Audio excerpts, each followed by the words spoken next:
Okay, I'll just show you how to set the sat nav in this 2014 Range Rover Evoque. Any screen, you've got nav here, or you can go to home menu and then click nav. But if you click nav like so, the first time it comes up, it will ask you to click a button in the middle to say that you're not going to be distracted. Now you have to go to destination entry. Postcode is the easiest. We're Grosvenor Garage, Blackburn Road, Howe, Walton, Preston, P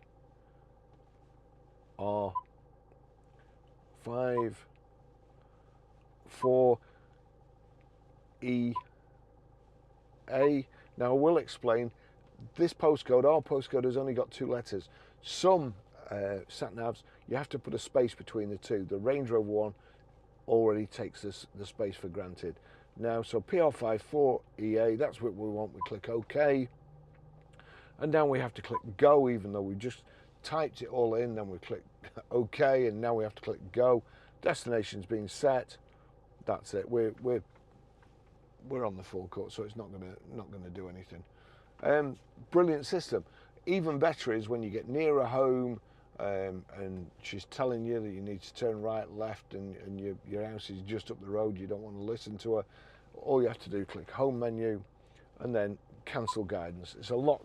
The Range Rover system is a lot simpler than most, so it is brilliant. Thanks for watching. I'll see you in the next video. Bye bye.